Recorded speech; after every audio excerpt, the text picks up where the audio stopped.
I'm overwhelmed. I'm so thankful that I was chosen for this award, the Khaidamil award.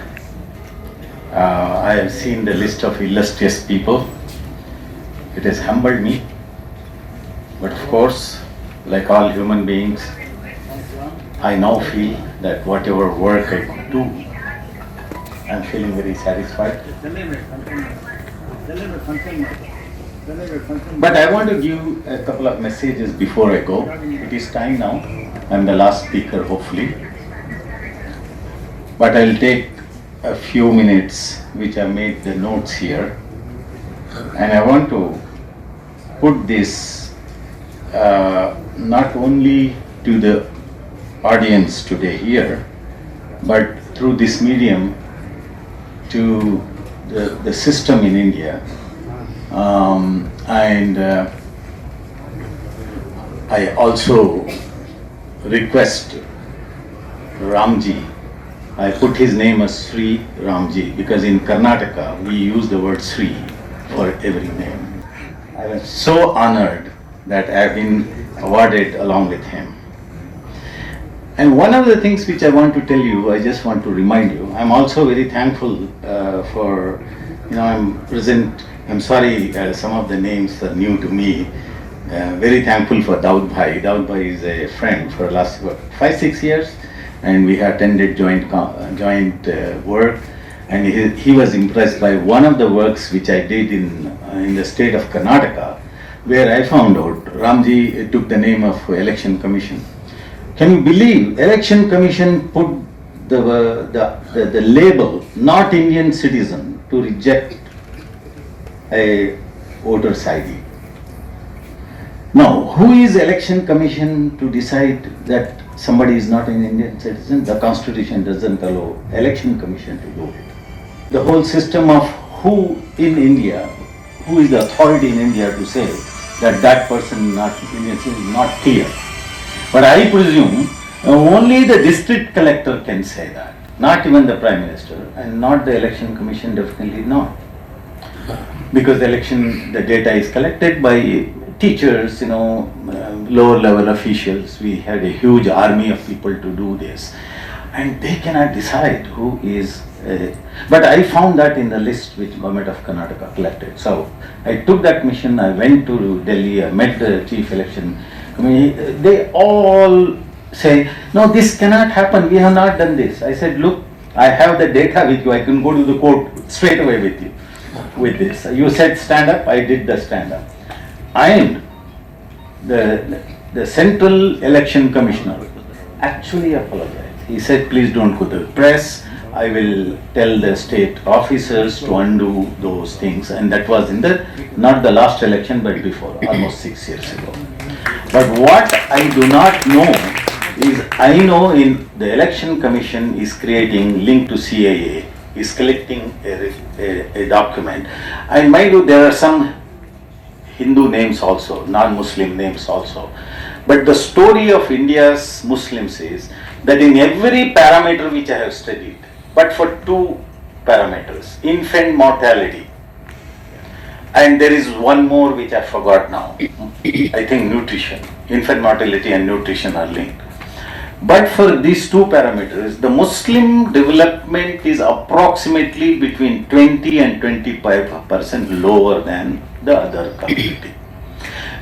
I have, in Sachar committee, I have brought about 100 variables. I am a data collector primarily. I am not a politician. I became a data collector, like research assistant, investigator, go to home and home. My sisters are here. I have trained them to do that similar work. We go, and then I used to do this very laborious work through which I wrote my PhD, and then I came back, and then National Council of Applied Economic Research, S.L. Rao, he read one of my papers in Economic and Political Weekly, and I learned that English to write in economic. I was born in a village, no English, nothing. But how did I learn my English? By reading Hindu newspaper. The one which he has written the editorial in it. I really thank you for teaching me English through that paper. Even today, if anybody wants to learn English, you read Hindu newspaper. There is no paper in India which is as the level in which like Hindu. And you see, it is called the Hindu, and it is the most secular newspaper. So that's surprising. Now coming back to do a few steps, I want to say that India is a brilliant development story. There are many ways to say what has happened to India in last, I'm 50 years in public life. So what has happened to India? What was India before and what is India today? It's a brilliant development story. It didn't start 10 years ago. It started long ago. And there are many different processes through which India is growing. So that story has to be experienced. We are all experiencing it, and we have to tell this story for our future generation. That means we need to record it more accurately. That means you need data. That is where I come in. I am trained in data collection and interpretation of that data, and then use that data for policy. Now, given that advantage, I have a small item here. See, in India, you have to just do comparing then and now in your neighborhood. How were your streets, how were your schools and colleges, how was your transport system, how was the access to food, vegetable, it's this simple thing we do. You imagine 25 years ago, 30 years ago, what was it and what is it now? Now, in the whole process, there is one thing which stands out in India, and that is never in the history of India annually the real wage rates decline. Even today, even before, the real wage rate, the value of the labor, labor is liberated in India. But every labor may not get employment the same day. But if you take overall the number of days and the value that laborer gets, the actual value increases every year by years, and nobody plans this.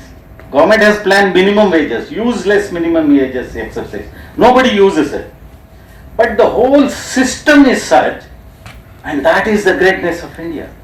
The labor also gets a reward on a daily or monthly or basis. So that is the story of India. So that means not many countries can establish that their real wages have sustained and there is a secular increase over time. So that is the greatest thing about India. The second important thing I want to say, there are problems in measuring unemployment and all that. The unemployment data in India is not something which I will use to say whether we have unemployment or reduce or more, because in India employment cannot be defined. So I'm not going to that topic now.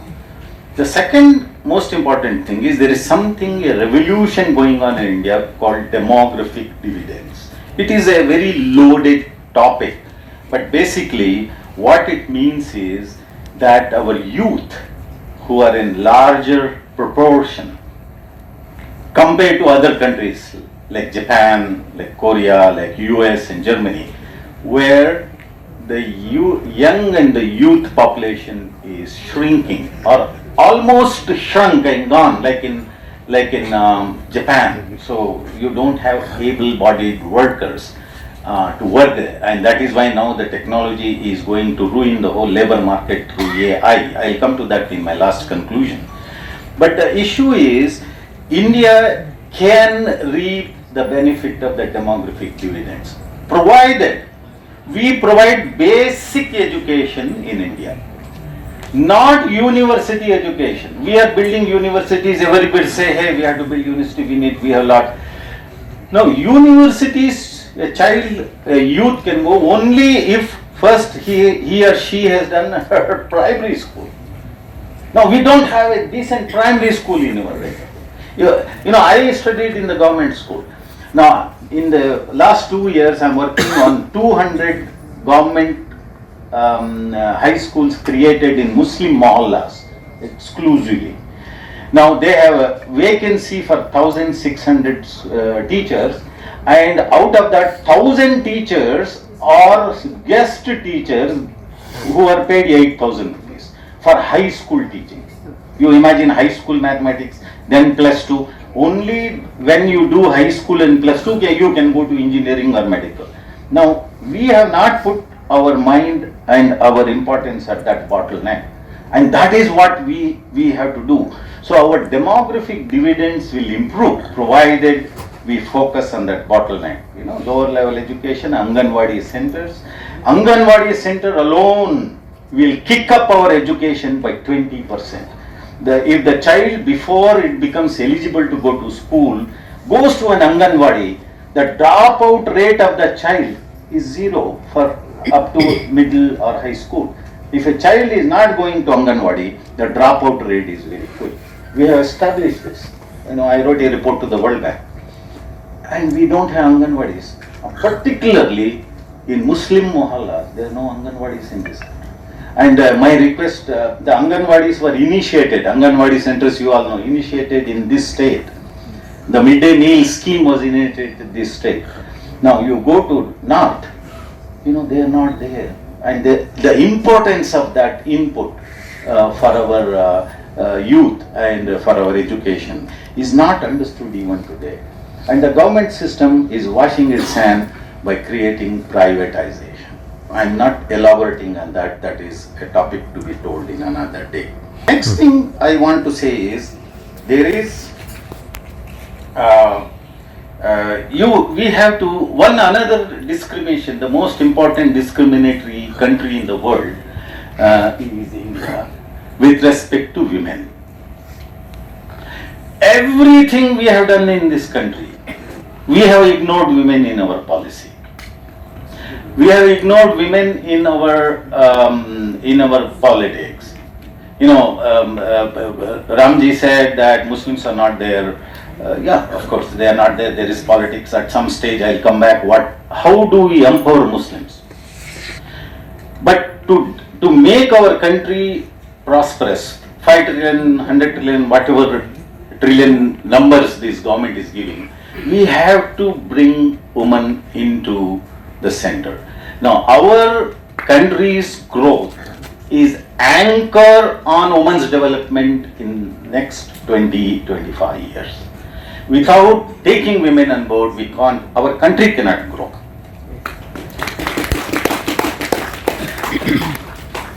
Now, I want to turn a little bit towards the Muslim issue. There is an issue of identity. There is an issue of living spaces. The identity and living space is becoming cannon fodder for the ultra Hindus. You know, it is easy to identify. So now identity and living is somewhat, मैं बताता हूँ, मुसलमान कहाँ रहता है, अल्लाह अकबर अज़ान हो जाए, उसके अतराफ मस्जिद के अतराफ गेटो बन जाता है. That's a very simple mechanics in which Muslims are clustered in one place. That is because they want to live in an area where they can worship. You know, I don't know if we take a social analysis of all the temples in India. I don't know how. It is very difficult to do that clustering for Hindus, excepting for scheduled caste. Scheduled caste you can do clustering very well, but if you go to a village, there is a clustering historical. You know, Agrahara area, and then the farming area. And then the artisans, the Kumar and Jamaat, so all those things is broken now. But how we evolved as a society, ghettos kaise ban gaye. But somehow Muslim ghettos, so the feeling is now because of education and because of million markets that India is offering people. I call India a land of million markets. That's the whole world is coming. I tell my Muslim brothers and sisters, the whole world is coming to serve, to get the business in India. But why Muslims staying inside? We are not going out of our ghetto to capture our market. Why is that? Has government put limitation to go out? Actually, government has not put any limitation to go out. It is we people, we have to capture that market. We are a market of 1.5 billion people. Next 30 years is because it is people, we have already made India And that drive, that push is already, momentum is already there. So please make it a point, the survival, the betterment of Muslim community for Indian Muslim is in India, not even outside India. Now, given that, I want to conclude by identifying two things. That is, Shri Chidambaram ji has not, he might have got stuck in his plane or something, he is not here. And Sachar committee recommended an equal opportunity commission. And there was a purpose. Justice Sachar, you remember Justice Sachar, I thank him so much. I learned a lot. He gave me the best blessing any human being can give while writing this report. Fortunately, I was the data expert, so every word you find in such a committee is typed by these fingers. I never allowed anybody to write it. I wrote it, I made my tables, I did it, I had 2 years. But we collected data. Reserve Bank of India gave that data. I thank Reserve Bank of India. Some of the data nobody can generate from Reserve Bank. I have in such a committee. If you read those pages, you know what I am telling. Similarly, Census of India gave some data which nobody can create. Even Government of India cannot create it. I told them, I want this table in this format. They say, "Isme Muslim likha hua hai." I said, what? Muslims don't live in India? Give me this. Because I was empowered by Prime Minister. So they give data by categorizing Muslims as one of the category. That is the issue.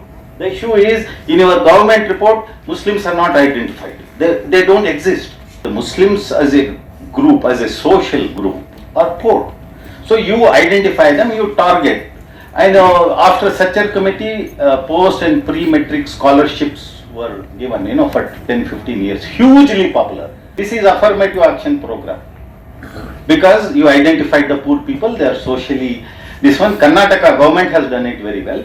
They did a survey, they found out that Muslims were deprived, their income level and social standing was lower. So they created a category called 2B and they put them in. Most of 90% of 2B category people who qualified are Muslims. So now somebody goes and say, hey, you Muslims ke liye special, oh see, we are appeasing Muslims. It is not. It is legally and also conceptually, it is unfair.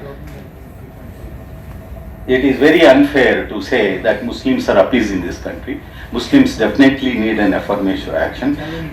So at that time, I requested, Ram sir.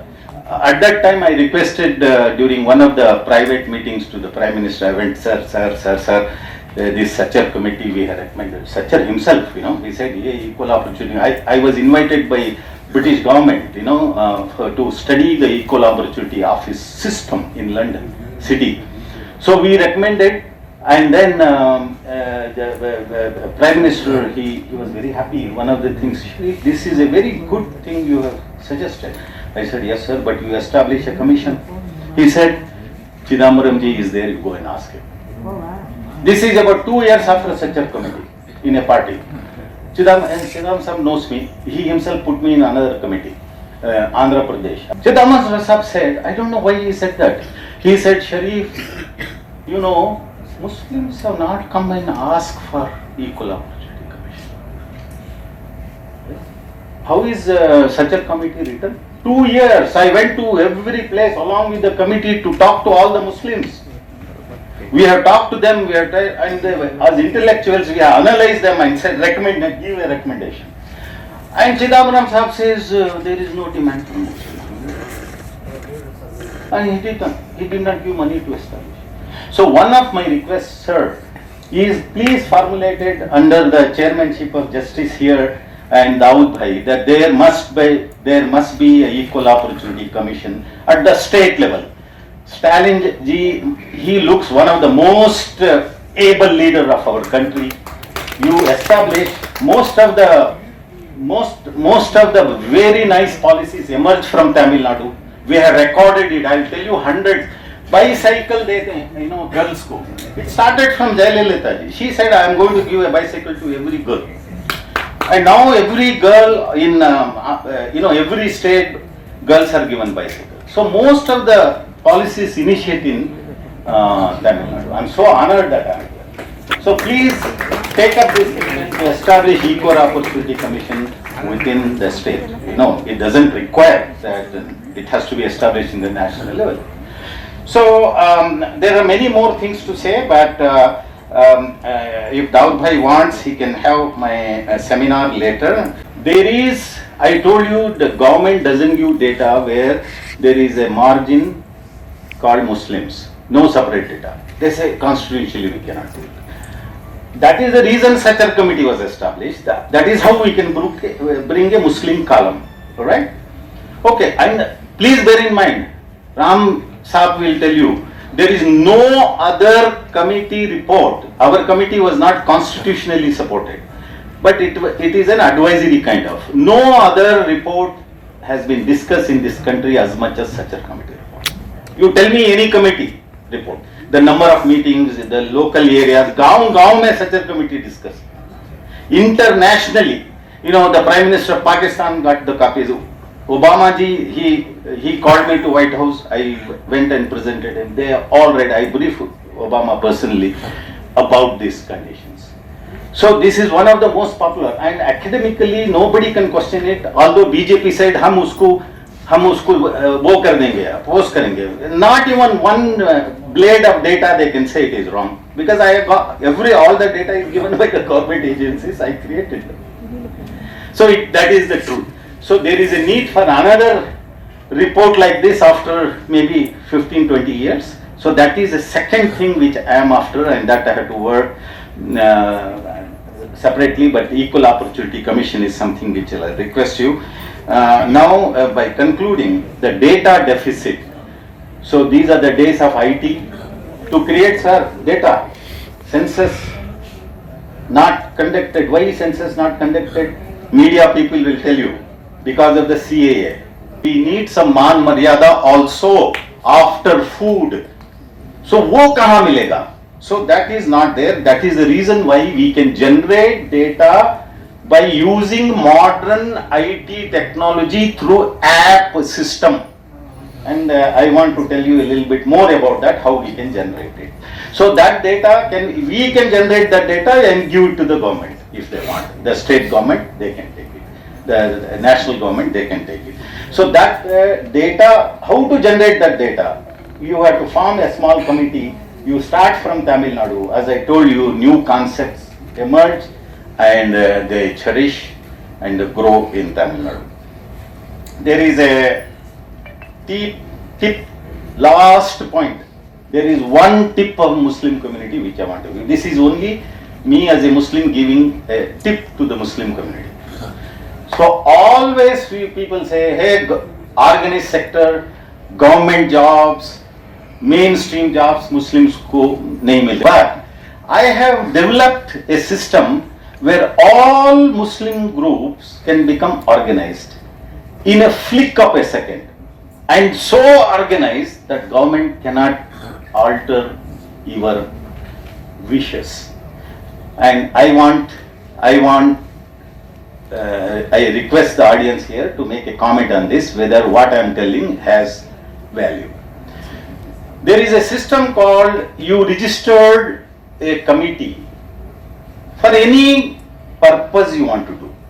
Okay, you want to, let us say, give charity to disabled people. So what do? You go and form a cooperative society. Some registration is done. You say my objective is to do 1, 2, 3, and then you register. There is a chairman, there is a president, there are members, and then you started working. I think this is something which we have to encourage this in every street. So occupation based groups, because Muslims are mostly artisans. ये हो रहा है, I know it is happening, like leather industry and all that, although leather industry, because leather is imported from Europe. Point which I'm making is, if you form occupation based associations, 5 member, 25 member, 50 member, 100 member associations in towns, in neighborhoods in cities and all that, and you register it. So what you are doing is, you as a group of people are creating another human being. You know why it is called another human being? It is only individuals who can go and open bank accounts. But if you register, you create a legal person and you can create a bank account for your organization. Now, Government of India and state governments are hundreds of policies where they can fund associations, a group of people who come for a common cause. So this is my main message. But here, before I conclude, I want to say hello to Osama. Can you please raise your hands? I just want to introduce Osama. He has come from Pondicherry. He runs what is called Digital Empowerment Foundation. 25 years ago, he is the only guy. He said, I am going to take digital IT to rural areas, जहाँ पे कुछ भी नहीं है, पानी भी नहीं मिलता जंगल में, वहाँ पे वो 3000 सेंटर्स बनाए हैं so far. And now he is ready to put that in urban slums and etc. I request Dawood bhai, your group to invite him again. He will give presentation.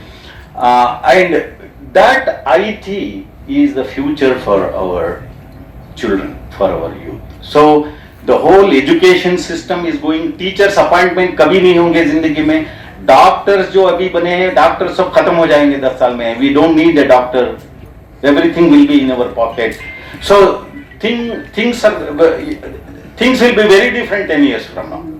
So to do that, how to do that, you ask Osama ji, and he has come here and at some stage. So I'm so thankful that I wanted to give a couple of these messages. I'm very honored that I was given this award, and I always wanted to meet Ram, and thank you sir, being with me. Thank you.